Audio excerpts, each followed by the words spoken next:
Es el peor asesino en serie de la historia de Rusia. Simplemente le gustaba matar.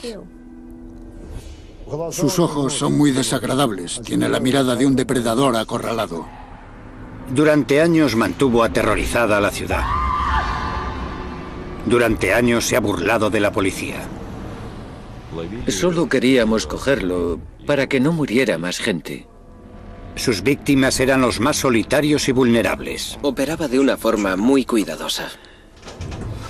Y mantenía un curioso registro de sus crímenes. Basada en un acceso sin precedentes a la Brigada de Élite de Homicidios de Moscú y en las grabaciones únicas de la policía de una espeluznante confesión en el lugar del crimen, esta es la historia jamás contada de la caza del asesino en serie más prolífico de Rusia.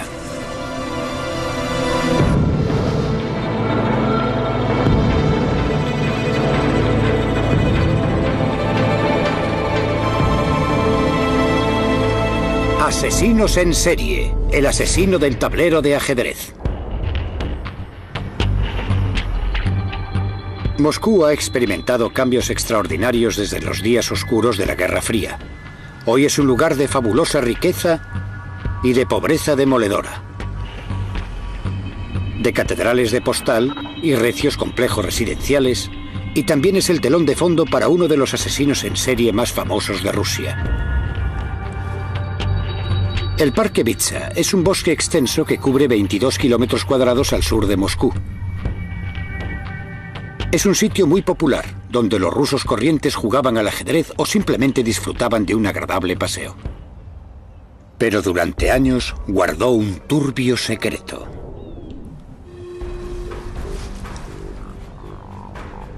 El sábado 15 de octubre de 2005, la policía de Moscú encontró el cuerpo sin vida de Nikolai Boroviev, de 31 años. Había sufrido heridas terribles en la cabeza.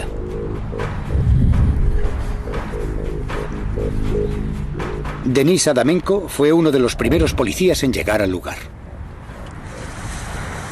Fue aquí, exactamente en este lugar, donde encontramos a una de las víctimas. Desde luego, cuando lo encontramos, este no era un lugar nada agradable. Presentaba numerosas heridas por todo el cuerpo y una botella clavada en su cráneo. Su cerebro estaba esparcido por toda la zona. Un mes después aparece otro cadáver, el de Nikolai Sakharchenko, de 63 años. Casi 2 semanas después, otro, Vladimir Didukin. Y una semana más tarde, otro, Nikolai Koryagin. Cuando llegó la Navidad, habían aparecido 7 cuerpos asesinados y mutilados en el Parque Vitsa. Ninguno de los cuerpos había sido escondido y a ninguna de las víctimas se les había robado, pero todos tenían la misma horrible herida en común, una botella de vodka o un palo clavados en la herida abierta y sanguinolenta de la parte posterior de la cabeza. Quedó claro desde el principio que no eran simples coincidencias, sino que se trataba sin duda de un sanguinario asesino en serie. Teníamos que capturarlo enseguida. Las complicadas investigaciones de homicidios son llevadas a cabo por el equipo de élite de homicidios de la policía de Moscú, y su investigador más experimentado y de más alto rango es Andrei Supronenko, quien a menudo se las tiene que ver con el submundo criminal de Moscú y con los asesinos más violentos de la ciudad. Está acostumbrado a llevar casos complejos y peligrosos, como el que le costó la vida a su predecesor. Empecé a investigar este caso criminal en febrero de 2006, cuando quedó claro que nos enfrentábamos a un asesino en serie. Fue difícil porque nunca dejó que nos relajáramos. Cada 2 semanas aparecían cadáveres nuevos.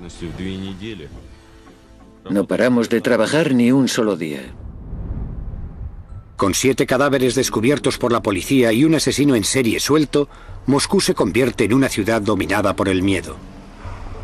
La periodista de investigación, Yana Zarkinskaya, se siente atraída de inmediato por el caso y empieza a cubrir la historia para la prensa rusa y británica. Nos dimos cuenta de que se trataba de un asesino en serie que operaba en el Parque Vitsa. Le llamábamos el maníaco de Vitsa.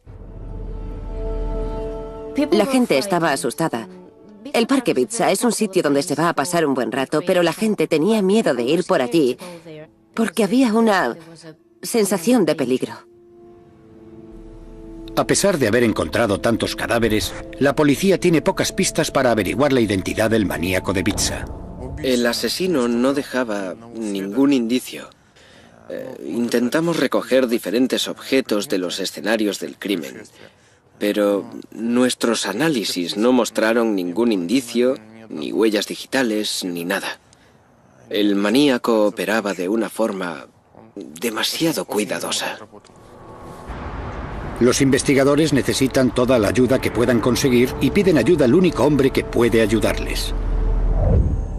El profesor Vladimir Vorontsov es uno de los médicos forenses más formados y experimentados de Moscú. Ha estado examinando víctimas de asesinatos en la capital rusa desde hace casi 40 años. Le corresponde a él determinar la naturaleza exacta de la muerte horrorosa de las víctimas. Todas las heridas fueron infligidas en la zona de la cabeza y había muchas. Las heridas más graves se infligirían en la zona posterior y lateral de la cabeza y, por supuesto, también en la cara. Era como la tarjeta de presentación de este criminal, su firma. Estos son los cráneos de algunas de las víctimas encontradas en el Parque Bitsa, donde se ven sus gravísimas heridas.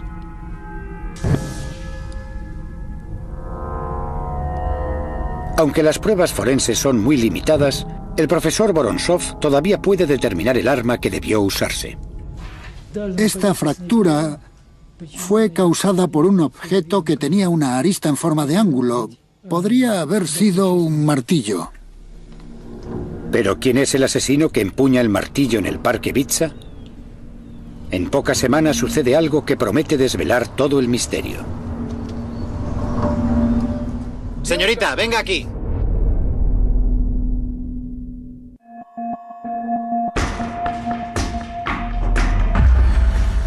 En enero de 2006, la policía de Moscú tiene 7 asesinatos sin resolver entre manos. Todas las víctimas han sido golpeadas con un martillo en el Parque Bitsa, al sur de Moscú. Todos con el mismo tipo de herida, el cuello de una botella de vodka clavado en la herida abierta que hay en la parte posterior de la cabeza. Y para el investigador Andrei Supronenko, apenas hay pruebas que conduzcan al asesino. Nadie sabía nada del asesino, si era hombre, mujer o niño. Si vivía en la zona o si había vivido ahí, si conocía bien el parque, nadie sabía nada. Era un completo enigma. Con muy poca información concreta con la que seguir, abundan los rumores y las hipótesis. Pero un lugar muy cercano atrae la atención de los investigadores. ¿Podría estar el asesino delante de sus narices? Hay un sanatorio psiquiátrico en los límites del Parque Bitsa. Algunos de los pacientes tienen permiso para dar un paseo por allí. A veces el permiso es de un día.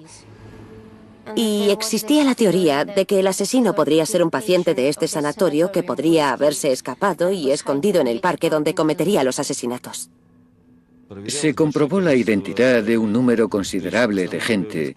A cualquier persona que fuera mínimamente sospechosa se le daba el alto y era interrogada inmediatamente por la policía.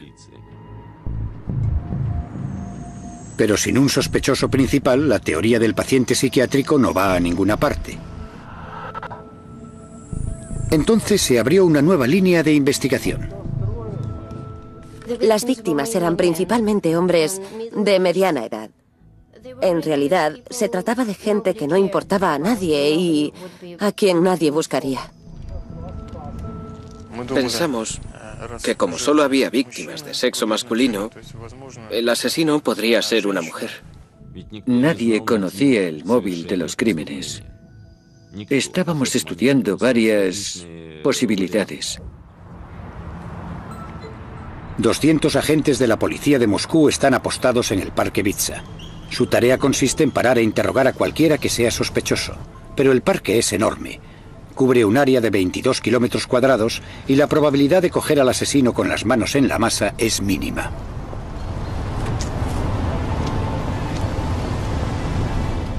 Señorita, venga aquí.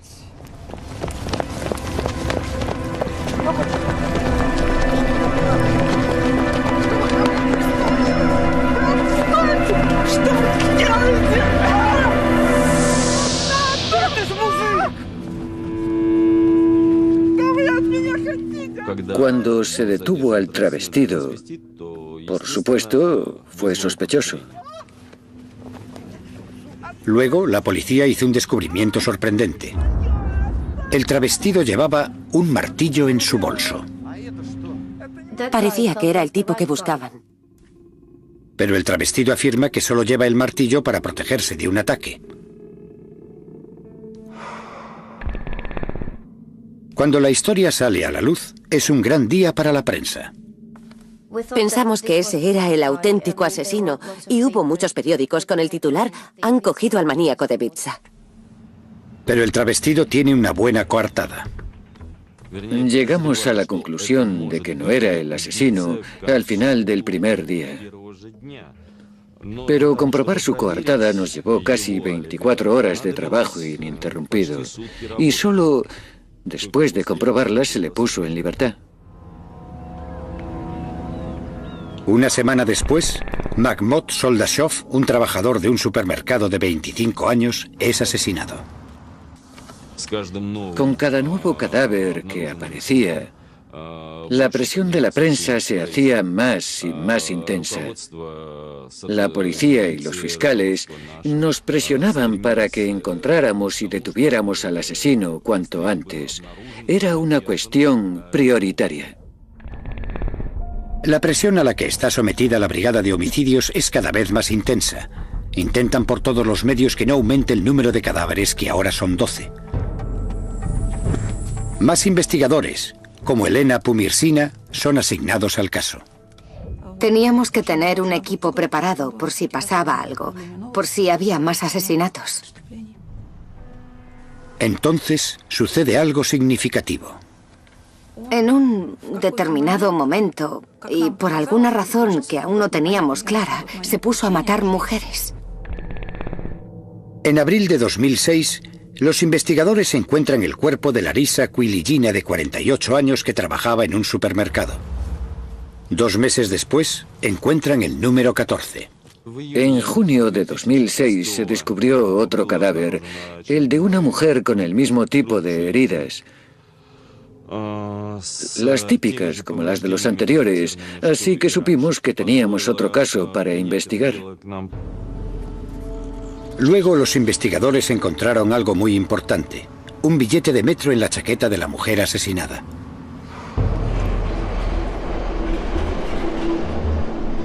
Los detectives ahora empiezan a estudiar detenidamente las grabaciones del metro de Moscú para ver si consiguen averiguar quién viajó con la mujer ese día.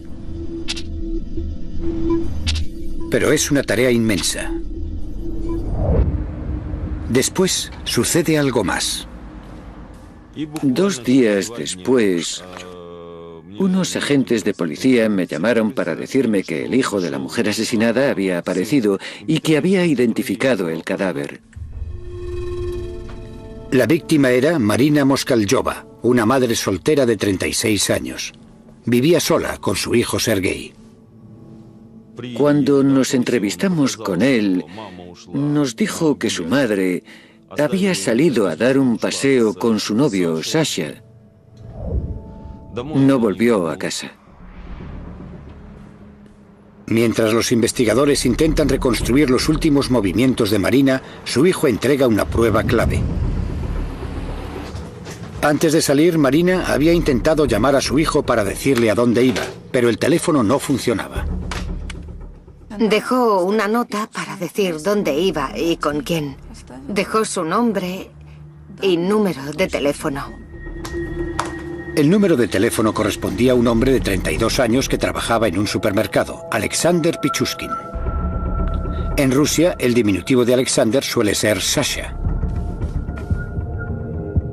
Esta fue la primera pista concreta que nos llevaba a Pichushkin y localizamos su dirección.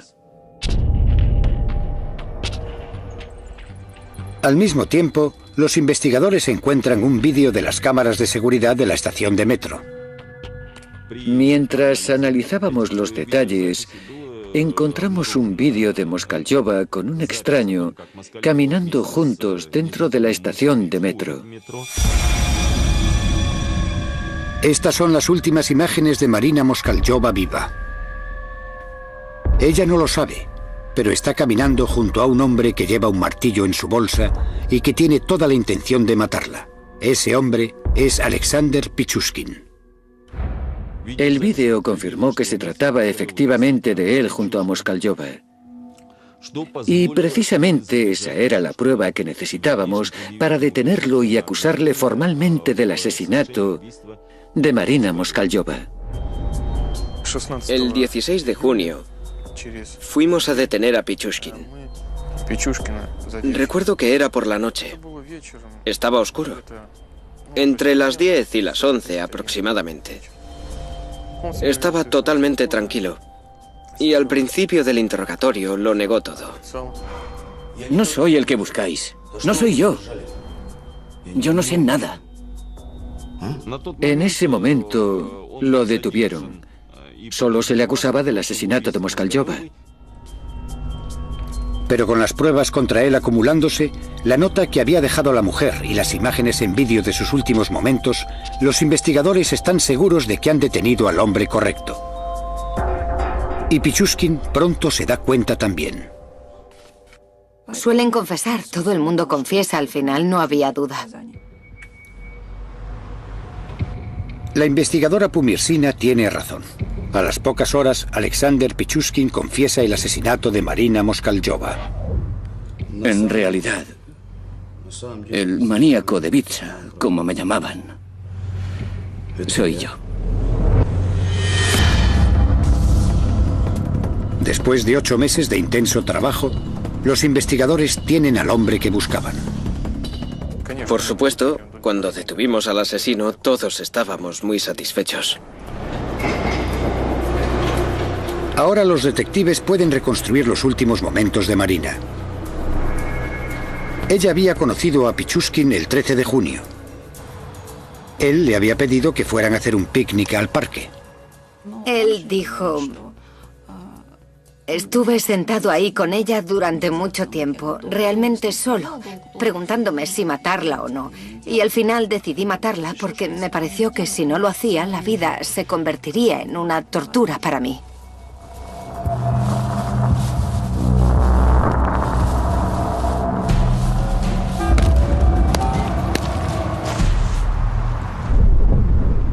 Los investigadores sospechan que Pichushkin ha cometido 14 asesinatos en el parque Vitsa, pero lo que viene después es una sorpresa absoluta. Por supuesto, ninguno de nosotros podía imaginarse el número real de crímenes que había cometido. Cometí 61 asesinatos. 60 de ellos en el parque Vitsa. Durante 14 años. Hice lo que me vino en gana.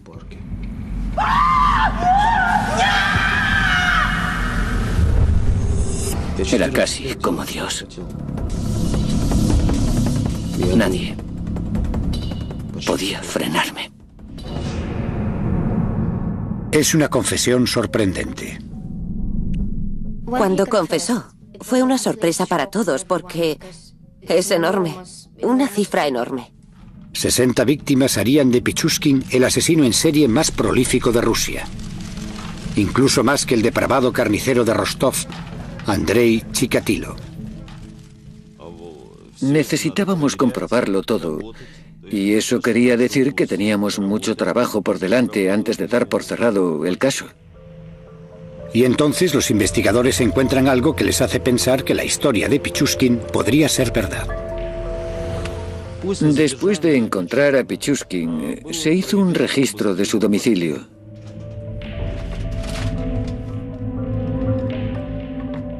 Encontramos un tablero de ajedrez con un número pegado en cada casilla. Cada cifra, cada número, era un asesinato.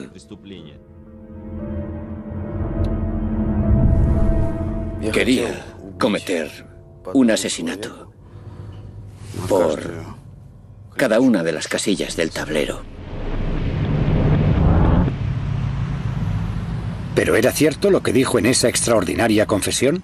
Él podría haber dicho cualquier cosa, pero nosotros no podíamos creer nada a menos que tuviéramos pruebas. Y para conseguir esas pruebas, tendrían que meterse en la mente del asesino en serie más prolífico de Rusia.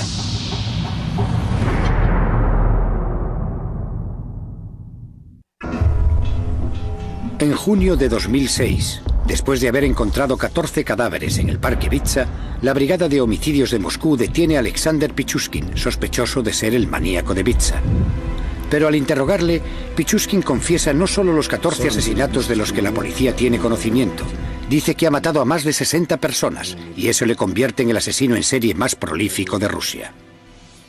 Era casi como Dios. ¿Pero es cierto todo lo que dice? Cada una de las confesiones tiene que ser analizada y probada. Es un trabajo ingente. Uno de los nombres que Pichushkin da a los investigadores es el de Vladimir Fomin, un joven que desapareció sin dejar rastro en 2003. Nikolai Fomin recuerda el día en que desapareció su hijo. Bueno, él se fue el 14 de octubre de 2003. A eso de las 7 de la tarde nos dijo que iba a comprar cigarrillos. Ya no lo vimos más.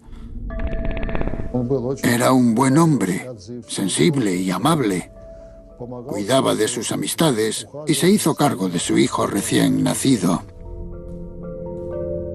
En 2006, la investigadora Pumirsina me llamó. Me pidió que viniese para una entrevista a la comisaría de Leninsky. Y allí me enteré de que todos los casos de desapariciones se habían fundido en un solo caso, el caso Pichushkin. Para seguir construyendo su caso contra él, los fiscales necesitaban que Pichushkin siguiera hablando. El trabajo es asignado a Valeria Shushkova. Mi trabajo era conseguir que siguiera hablando y establecer una relación psicológica con él. Me sentía el padre de todos ellos. Les abrí la puerta de otro mundo. Tu primer asesinato es como tu primer amor. Nunca lo olvidas. Cuanto más cercana a la persona, más agradable es matarla. Es más emocional. Era terrible escuchar las cosas que decía. Incluso para mí, una investigadora con experiencia, percibir el placer y el deleite en su voz cuando describía cómo aplastaba sus cráneos y les clavaba palos y botellas en las heridas. En Rusia, para evitar dudas durante el juicio, los investigadores llevan a los acusados otra vez a la escena del crimen y les hacen reproducir exactamente lo que pasó y filman los resultados. En el caso de Pichushkin, los investigadores necesitan verificar sus sorprendentes declaraciones, pero también están dispuestos a negarle el placer obvio que le proporciona el hecho de revivir sus brutales asesinatos. El investigador Maxim Sarkov es el cámara oficial. Fui al Parque Vitsa con Pichushkin 27 veces en total y filmé más de 40 horas de vídeo con él. Pichushkin tiene una memoria asombrosa para los detalles de sus crímenes.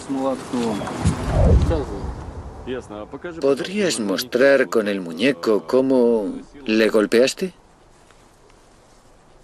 Yo estaba aquí, de pie. Saqué el martillo, corrí hacia él y le golpeé. Él gritó. ¿Con qué parte del martillo le asestaste el golpe? Con el lado romo. El lado romo, ¿no? Sí, él gritaba muy alto. Le golpeé otra vez enseguida. Y él se cayó. Así. ¿De espaldas? De lado. Bien. ¿Y luego qué pasó? Luego le golpeé aquí, ahí, varias veces. En la cabeza, para rompérsela. Le clavé la botella de vodka en la cabeza. Primero quería usar un palo, pero no cabía. Lo saqué y lo tiré. Clavé la botella. Estuvo resollando mucho tiempo, incluso cuando ya estaba muerto.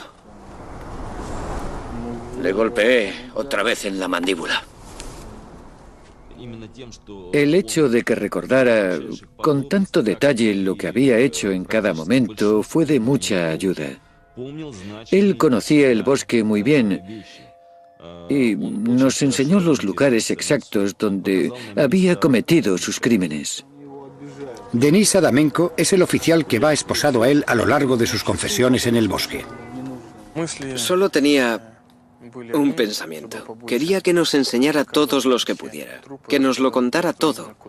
Dónde tiraba a la gente, dónde los dejaba. Quería todas las pruebas que pudiera conseguir. Así que empecé a golpearle así. Pero el caso contra Pichushkin no puede depender solo de su confesión. Cuando los forenses examinan las heridas en la cabeza de Boris Grachin, un hombre de 64 años que fue asesinado en el Parque Vitsa el 19 de diciembre de 2005, hacen un descubrimiento interesante. Encontramos trozos de plástico introducidos en las heridas al examinar las muestras de piel. Nuestra conclusión preliminar fue que esos pequeños fragmentos de plástico podrían formar parte del objeto usado para golpear. La policía de Moscú recuperó este martillo. Pichushkin afirma haberlo usado, pero hace falta probar que es el arma del crimen.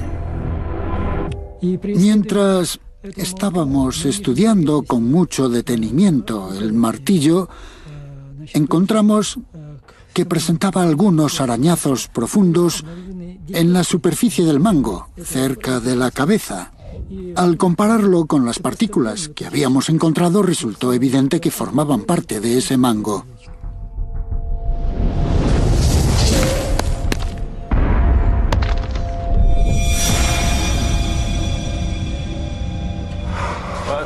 Durante su confesión filmada, Pichushkin reveló muchos asesinatos extraordinarios y también cómo, como asesino, aprovechaba cualquier oportunidad para matar. Todas sus acciones iban encaminadas a cometer tantos asesinatos como fuera posible. El 18 de enero de 2002, Pichushkin conoció a un hombre sin hogar de 40 años llamado Slavin. Le empujé hasta aquí y le tiré al suelo. Y él empezó a decir, ¿por qué me tocas? ¿De qué va todo esto? Así que entonces le levanté por el cinturón y por los pantalones. Así. Le puse así con la mitad de su cuerpo dentro y la otra mitad fuera del balcón. Y luego tiré de sus piernas hacia arriba y se cayó del balcón. Lo siguiente que escuché fue su grito ahí abajo, después de caerse. La gente pensó que se trataba de un suicidio y no de un crimen. Él sabía perfectamente lo que pasaba, sabía perfectamente lo que hacía.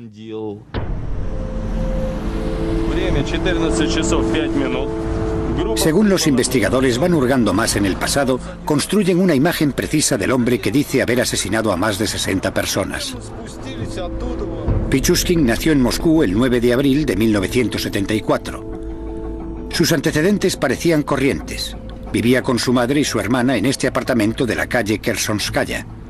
Es un piso típico de la época soviética y no está lejos del Parque Vitsa. Tenía un trabajo fijo en un supermercado y en general le caía bien a la gente. Su vida era normal y corriente. Pero Alexander luchaba por ser diferente. Un equipo de médicos del Instituto Ruso de Psicología dedicó 6 meses a estudiar el historial psicológico de Pichushkin. Uno de ellos era el psicólogo Eugeni Machushkin. No era feliz en su vida privada. Solo hacía su trabajo y llevaba una vida solitaria. Por lo que sabemos, intentó vivir con mujeres en varias ocasiones e incluso intentó formar una familia, pero fracasó.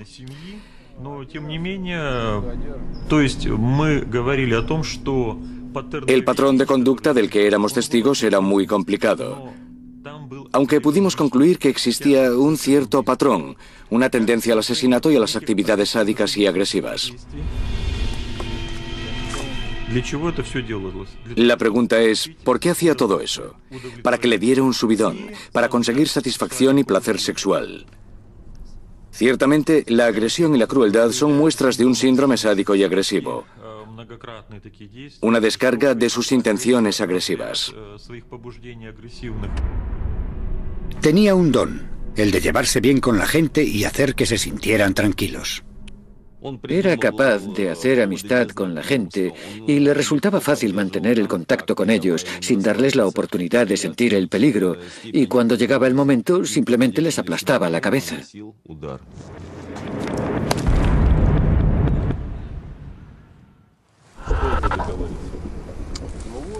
Durante las 40 horas de confesión filmada en el bosque, Pichushkin continúa horrorizando a los investigadores por la naturaleza de sus crímenes. Pichushkin nos llevó al lugar de un crimen del que no sabíamos nada, y allí encontramos los restos de un hombre que nunca había sido descubierto. Los dientes están ahí. Y los huesos. ¿Ves? Queda un maxilar. Aquí hay más huesos. El maxilar pertenece a Oleg Luernenko, un trabajador de San Petersburgo de 36 años. Era un lugar muy escondido en el bosque y, por desgracia, no quedaba mucho de ese hombre. Los animales habían estropeado demasiado el cadáver y prácticamente no quedaba nada para poder reconocerlo. Luernenko es la 15ª víctima de Pichushkin que se encontró en el bosque. Pero el asesino del tablero de ajedrez afirma que ha asesinado a más de 60 personas. Entonces, ¿dónde están los otros 45 cadáveres? Al analizar sus archivos, los investigadores se fijan en el caso de un crimen sin resolver que tuvo lugar en el Parque Vitsa 4 años atrás. En febrero de 2002, la policía local recibió una llamada desde un hospital sobre una paciente con extrañas heridas. Llamo del hospital número 6. Tenemos aquí a una paciente que creo que debería ver. ¿Cuándo cree que podrá venir? María Viricheva tenía una historia preocupante acerca de un hombre que había conocido recientemente. Un hombre llamado Alexander Pichushkin. ¿Qué ha pasado? ¿Quién se lo ha hecho? Le conocí en la estación de metro. El 23 de febrero de 2002, María conoció a Alexander Pichushkin cerca de la estación de metro de Kakhovskaya. Acababa de separarse de su novio y estaba desesperada por conseguir llegar a fin de mes. Yo estaba llorando. Él se acercó y me preguntó qué me pasaba. Me ofreció una bebida. Pichushkin se ofreció para venderle unas cámaras. Le dijo que las había escondido en el Parque Vitsa. María Viricheva estaba embarazada en ese momento. Me llevó a un lugar muy apartado y me dijo que las cámaras estaban en la alcantarilla.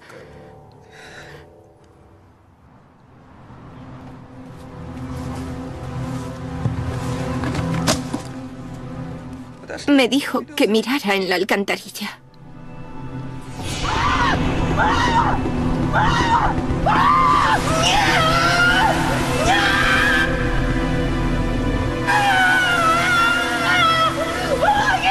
El agua, que corre muy rápidamente, arrastra a Viricheva, que consigue aferrarse a la vida al encaramarse en una alcantarilla en desuso.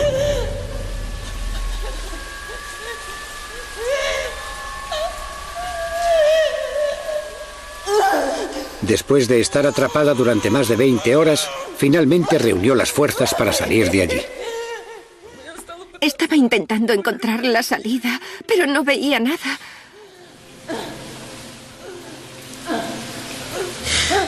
Creí que iba a perder a mi bebé por culpa de ese mal nacido. En ese momento, la policía local decidió no seguir con la investigación a pesar de la declaración detallada de Viricheva. Ella sabía quién había intentado matarla y dónde encontrarlo, pero el policía local le pidió que no siguiera adelante solo porque no querían lo que para ellos era un mal caso. Pensó que no era importante y no quería hacer trabajo extra. Ahí se perdió una buena oportunidad. Tuvieron la posibilidad de cogerle mucho, mucho antes y de salvar más de 20 vidas, creo.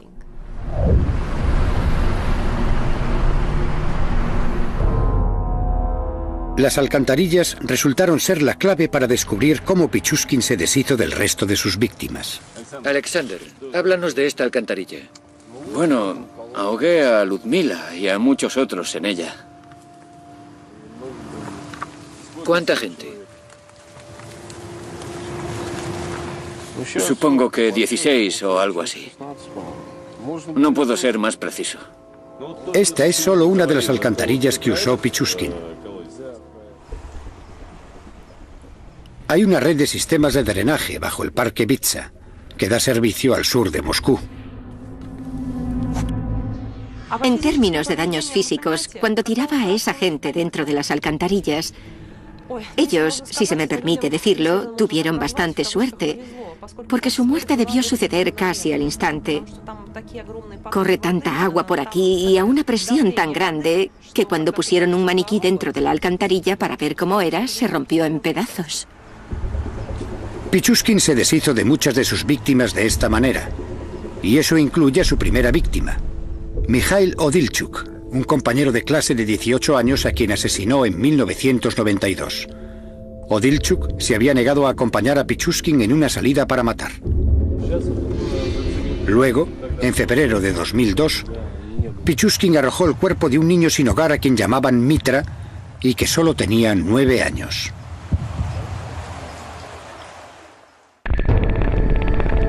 Pichushkin afirma que arrojó los cuerpos de unas 43 personas en las alcantarillas que hay bajo el parque Bitsa.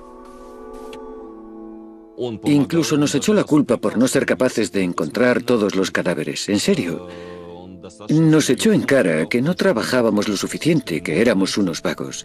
Llegamos a tener que decirle que si no hubiera arrojado los cuerpos a las alcantarillas, si los hubiera dejado sobre la tierra, los habríamos encontrado todos. Pero queda una pregunta. ¿Por qué Pichushkin pasa de tirar los cuerpos a las alcantarillas donde simplemente desaparecen a dejarlos al aire libre donde casi es seguro que los encontrarán? Me dio la impresión de que no podía callárselo por más tiempo y que necesitaba que todo el mundo lo supiera. Quería un reconocimiento público por lo que estaba haciendo. Creo que en el fondo de su corazón quería que le cogieran. Él solo quería la atención y la fama, pero ya no podía callarse más. Alexander Pichushkin está a punto de vivir su momento de fama. Los fiscales de Moscú han construido un caso sólido contra él, con pruebas suficientes para acusarle de 45 asesinatos. Bajo la mirada de los medios de comunicación de todo el mundo, el asesino del tablero de ajedrez se enfrenta a la última partida.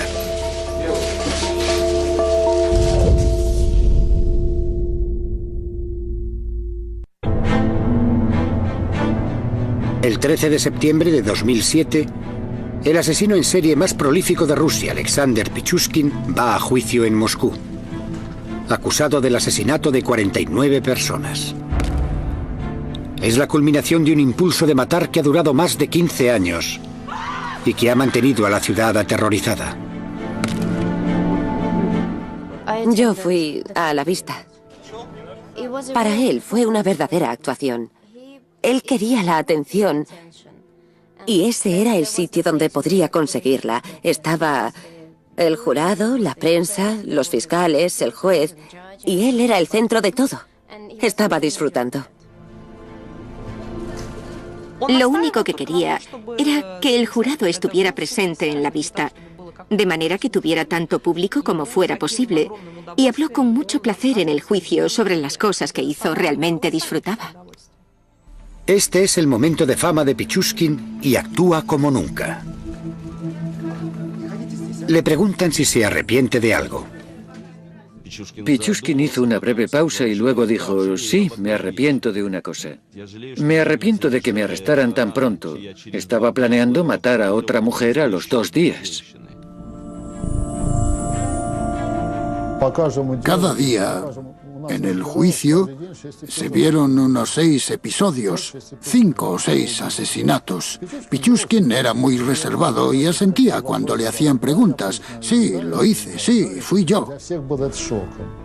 Para todo el mundo era algo espantoso. Pensábamos que al menos pediría perdón a los que había asesinado. Y no mostró ningún remordimiento en absoluto.